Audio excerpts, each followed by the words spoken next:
Hello students, कैसे हैं? आज हम लोग फिर से नीट का अगला एपिसोड शुरू कर रहे हैं। इस एपिसोड में हम लोगों ने चर्चा करनी है कि वाक्य के अंत में अगर में जरूरत थी शब्द आए तो क्या किया जाता है। जब जरूरत थी शब्द आए तो हमें करना क्या है, हेल्प यू की जगह डिड का प्रयोग करना है, और जरूरत है शब्द आए तो हम लोग ने जैसा पिछले एपिसोड्स में देखा था डू या डस का प्रयोग किया था, तो इस बारे में डिड का प्रयोग करना है। क्लियर है? और कुछ ज़्यादा डिफरेंस नहीं है, कुछ डिफरेंस आएगा, देखा जाएगा आगे। तो सबसे पहले हमने देखना है कि वाक्य क्या है। इसमें ज़्यादा कुछ हमें डील करना नहीं है, इसलिए मैंने बस शुरू कर दिया है। सबसे पहले वाक्य देखना है, तुम्हें उससे पूछने की ज़रूरत नहीं थी। तो एज यूजुअल हमें सबसे पहले देखना है कि इसमें वर्ब क्या है। देखिए, ज़रूरत वर्ब तो है, यहाँ पे हमने ज़रूरत का प्रयोग वर्ब के रूप में यूज़ कर रहे हैं, इसलिए ज़रूरत शब्द के अनुसार या ज़रूरत शब्द के माध्यम से हमें सब्जेक्ट ऑब्जेक्ट खोजना चाहिए। लेकिन हम लोग ने पिछले एपिसोड में भी कहा है कि अगर जरूरत शब्द लगाओ लास्ट में और उसके पहले वर्ब दिखे, देखिए जैसे जरूरत शब्द के पीछे लिखा है वर्ब पूछना, तो उस केस में जरूरत शब्द को आप सब्जेक्ट या ऑब्जेक्ट खोजने के लिए प्रयोग ना करें। जरूरत शब्द को आप अवॉइड कीजिए। उसके पीछे क्या लिखा है बस उसको देखिए, पूछना। यहाँ लिखा पूछना, पूछना वर्ब है। अगर पूछना वर्ब है तो इसी की मदद से हमें ऑब्जेक्ट और सब्जेक्ट खोजना है। किस तरह से खोजते हैं? जैसा हमेशा खोजते चले आए, यानी पहले वर्ब के पीछे किसको किसकी किससे लगा के ब्रश करते हैं। तो किससे पूछ रहे हैं? तो उससे पूछ रहे हैं, तो उससे हो गया आपका ऑब्जेक्ट। तो सब्जेक्ट खोजते हैं, और सब्जेक्ट खोजने के लिए क्या करते हैं? वर्ब के पीछे कौन शब्द लगा के ब्रश करते हैं। कौन पूछ रहा है? तुम्हें पूछने की जरूरत है तो तुम पूछ रहे हो, यानी उससे पूछेगा कौन है। जैसे अगर तुम्हें उससे पूछने की जरूरत नहीं है तो पूछ किससे रहे? तुमसे, सॉरी उससे। लेकिन पूछ कौन रहा है? तुम, यानी तुम की जगह यहाँ पे तुम्हें लिखा है, तो कंफ्यूज मत होइएगा। काम तो यही कर रहा है, तुम्हें यही पूछेगा उससे, तो ये तुम्हें हो गया आपका सब्जेक्ट। और अगर ये सब्जेक्ट है तो इस केस में आपको जो वर्ब का फॉर्म है ना, वर्ब का फर्स्ट फॉर्म खाली यूज करना है। बी लगा के वर्ब का थर्ड फॉर्म यूज नहीं करना है। बी वर्ब का थर्ड फॉर्म जब पैसिव होगा तब यूज करना है। ठीक है?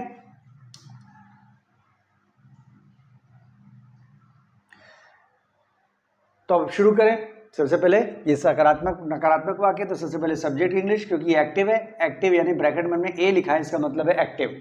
अगर एक्टिव होता तो सब्जेक्ट इंग्लिश पहले बनाते हैं। सब्जेक्ट है तुम्हें, यू। नंबर 2 हेल्प यू की जगह डिड लिखना है, यू डिड। फिर not, you did not. Number 4 need to. फिर उसके बाद वर्ब है, वर्ब का फर्स्ट फॉर्म, क्योंकि एक्टिव है तो यहाँ पे लिखेंगे पूछना, आस्क।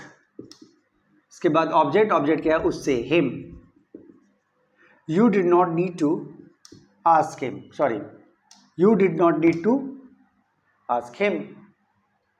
बच्चों को दंडित करने की जरूरत नहीं थी। बच्चों को दंडित करने की जरूरत नहीं थी। जरूरत थी क्या पीछे लिखा दंडित करने, आपको इसी वर्ब से मतलब है, जरूरत शब्द से नहीं मतलब है फिलहाल। तो दंडित करना वर्ब है। अगर वर्ब है तो ऑब्जेक्ट खोजेंगे। ऑब्जेक्ट खोजने के लिए वर्ब के पीछे क्या करते हैं? किसको लगा के ब्रश करेंगे? किसको दंडित कर रहे हैं? उत्तर मिला बच्चों को, तो बच्चों को हो गया आपका ऑब्जेक्ट। क्लियर है? अब सब्जेक्ट खोजना है। सब्जेक्ट खोजने के लिए कौन लगा के ब्रश करते हैं सब्जेक्ट के पीछे? सब्जेक्ट क्या है? दंडित करना। वर्ब क्या है? दंडित करना। वर्ब के पीछे कौन लगा के ब्रश करेंगे? जो उत्तर मिलेगा वो होगा सब्जेक्ट। तो कौन दंडित कर रहा है?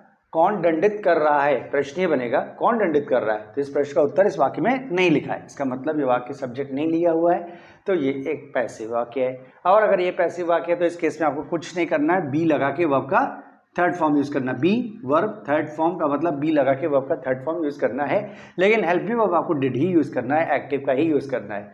इस वाक्य में यही विशेषता है कि वाक्य अगर पैसिव हो तो भी हमें डिड का ही प्रयोग करना है, और जरूरत है लिखा होता तो डू या डस का ही प्रयोग करना है। ओके, तो चलिए शुरू करते हैं। ये भी एक अगर नकारात्मक वाक्य, तो पहले सब्जेक्ट, सब्जेक्ट तब जब एक्टिव हो, ऑब्जेक्ट तब जब पैसिव हो। तो ये तो ऑब्जेक्ट लगाएंगे क्योंकि यहाँ पे पैसिव है। तो चिल्ड्रेन, द चिल्ड्रेन। इसके बाद डिड, फिर नॉट लिखा है नॉट, फिर नीड टू। इसके बाद बी लगा के third form, be punished. The children did not need to be punished. उसे सतर्क होने की जरूरत थी। उसे सतर्क होने की जरूरत थी। यहाँ पे जरूरत शब्द के पीछे लिखा है होने, और होने अगर लिखा हो तो मैंने बताया है होने शब्द हो सकता है वर्ब हो सकता है वर्ब ना हो। इसको चेक करने का तरीका है, होने शब्द की जगह बनना शब्द लगा के वाक्य पढ़िए। अगर सुनने में वाक्य सही लगे तो समझ जाइए होना शब्द वर्ब है, और उसकी इंग्लिश बी लिखिए या बिकम लिखिए। देखिए, उसे सतर्क बनने की जरूरत थी। क्या आपको सही लग रहा है? अगर सही लग रहा है तो यहाँ पे बी लगाइएगा वर्ब की जगह। और नहीं सही लग रहा है तो क्या करिएगा, तब भी आपको ये चेक करना पड़ेगा कि यहाँ पे बी लगेगा या हैव लगेगा। उस केस में भी आपको यही चेक करना पड़ेगा कि बी लगेगा कि हैव लगेगा। वो किस तरह से चेक करते हैं, किसके पास लगा के प्रश्न करते हैं, क्योंकि ये होना शब्द अगर वर्ब नहीं मान रहे हैं आप तो होना शब्द को छोड़िए, उसके पीछे क्या लिखा है उसको देखिए। उसके पीछे लिखा है सतर्क, सतर्क शब्द वर्ब नहीं है। सतर्क शब्द के पीछे किसके पास लगा के प्रश्न करिए, किसके पास सतर्क है, इस प्रश्न का उत्तर नहीं मिल रहा है तो इस केस में आपको ये श्योरिटी हो गई इस बात की कि हैव नहीं लगेगा। तो हैव नहीं लगेगा तो फिर आपको बी लगाना पड़ेगा, चाहे आप वर्ब की जगह बी लगाइए, ठीक है, या आप ऐसे भी बी लगा के देखिए। दोनों केस में आपको बी लगाना है। अगर होने शब्द लगा है तो या तो हैव लगेगा या बी लगेगा। जब आपने किसके पास लगा के पूछा किसके पास सतर्क है, उत्तर नहीं मिला तो उस केस में आपको बी लगाना है, हैव नहीं लगाना है। तो ज़्यादा डिटेल में जाने की कोशिश मत करिए, नहीं तो कन्फ्यूजन बढ़ता चला जाएगा। सिर्फ सिंपल सी इस बात को याद रखिए कि अगर जरूरत शब्द के पहले वर्ब होना शब्द आए तो होना शब्द के लिए हमें बी या हैव में से एक का चुनाव करना पड़ता है। किस तरह से चुनाव करते हैं, सिंपल सी बात है, होने के पीछे जो शब्द आया उसको देखिए, सतर्क लिखा उसके पीछे किसके पास लगा के प्रश्न करिए। अगर उत्तर मिल जाता है तो हैव लगाइए, उत्तर नहीं मिलता है तो बी लगाइए। बस इतनी सी बात ध्यान में रखिएगा। क्लियर है? तो यहाँ पे तो बी लगाना है। चलिए अब शुरू करें। इसमें सब्जेक्ट तो उसे जो लिखा वही है, क्योंकि कौन सतर्क है, उसे जिसको कह रहे वही सतर्क है। कौन लगाने पे उत्तर मिलेगा, जो वही सब्जेक्ट है। कौन सतर्क है, उसे मतलब वो सतर्क है। तो यहाँ पे ही सब्जेक्ट है तो पहले सब्जेक्ट की इंग्लिश बना लें, ही। इसके बाद डिड, इसके बाद नीड नॉट, अरे नीड टू, क्योंकि नॉट है नहीं, नॉट है नहीं इसलिए नॉट छोड़ दिया। उसके बाद नीड टू लिखा है, नीड टू लिख दिया। इसके बाद देखिए यहाँ पे बी लिखना है, बी और ऑब्जेक्ट है नहीं तो जो पीछे से बचा रह जाता है उसको देखना है, alert. He did need to be alert. या अब आपको मालूम है डिड के बाद अगर नीड आए, नीड यहाँ पे वर्ब के रूप में यूज हो रहा है। आपने पास्ट डिफरेंट पढ़ा है कि अगर डिड के बाद वर्ब आए या नेवर आए तो डिड हटा दिया जाता है और सेकंड फॉर्म लगा दिया जाता है। तो इस केस में नीड को अगर वर्ब मान रहे हैं तो डिड हटाएंगे और नीड का सेकंड फॉर्म लगाएंगे तो हो जाएगा he needed to be alert. ठीक, he did need to be alert का मतलब अगर डिड यहां से नहीं हटाते हैं तो यहां पे इसका मतलब हुआ आप बात जोर दे के कह रहे हैं, यानी किसी बात को स्ट्रेस दे के कह रहे हैं, आपकी नज़र में बात बहुत इंपॉर्टेंट है इसलिए आपने ऐसा कहा। लेकिन अगर आप नॉर्मली वो बात कह रहे हैं तो उस केस में आपको डिड हटाना है और नीड की जगह सेकंड फॉर्म नीडेड लगाना है, he needed to be alert. Clear? क्या हमें उससे पूछने की जरूरत थी? क्या हमें उससे पूछने की जरूरत थी? जरूरत शब्द के पीछे लिखा पूछना, ये वर्ब है, वर्ब है तो ऑब्जेक्ट खोजेंगे। किससे लगा के प्रश्न करेंगे, किससे पूछ रहे हैं, उससे, तो ये हो गया आपका ऑब्जेक्ट। फिर सब्जेक्ट खोजेंगे, सब्जेक्ट खोजने के लिए क्या करना है, कौन लगा के प्रश्न करेंगे, कौन पूछ रहा है या किसने पूछा। इस प्रश्न का उत्तर लिखा है हमें, तो ये हमें हो गया आपका सब्जेक्ट। तो इस केस में ये एक्टिव कहलाएगा। अगर एक्टिव है तो बी लगा के थर्ड फॉर्म नहीं बल्कि खाली वर्ब का फर्स्ट फॉर्म यूज करना है। क्लियर? लेकिन यह है प्रश्नवाचक वाक्य, क्या से वाक्य शुरू है। जब क्या से वाक्य शुरू होता है आपको मालूम है सबसे पहले कंफर्म करना पड़ता है क्या की इंग्लिश बनाएंगे कि नहीं, उसका आपको मालूम है क्या तरीका है। वाक्य को पढ़िए, अगर इस प्रश्न का उत्तर हाँ या ना में आए तो क्या की इंग्लिश मत बनाइए। क्या हमें उससे पूछने की जरूरत थी, अगर जरूरत होगा तो बोलेगा हाँ, नहीं था तो बोलेगा नहीं। ठीक, इसमें क्या की इंग्लिश नहीं बनाना है क्योंकि इसमें उत्तर हाँ या ना में आ रहा है। तो क्या की इंग्लिश नहीं बनाएंगे तो कहाँ से शुरू करेंगे, हाँ हेल्प यू से, डिड से।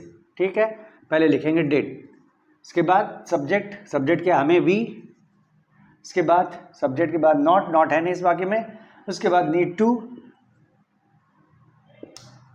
इसके बाद वर्ब का फर्स्ट फॉर्म क्योंकि एक्टिव है आस्क, इसके बाद ऑब्जेक्ट, ऑब्जेक्ट क्या है उससे him, did we need to ask him. तुम्हें कितने पैसे की जरूरत थी, यहाँ पे जरूरत शब्द के पीछे देखें क्या लिखा, पैसा। पैसा शब्द वर्ब नहीं है। अगर पैसा शब्द वर्ब नहीं है तो फिर आपको क्या करना पड़ता है, सब्जेक्ट खोजने के लिए किसके पास लगा के प्रश्न करना पड़ता है। ये मालूम है, आप पहले भी कर चुके हैं। तो किसके पास पैसा है, तुम्हें जरूरत है तो तुम्हारे पास पैसा है। समझ में आई बात?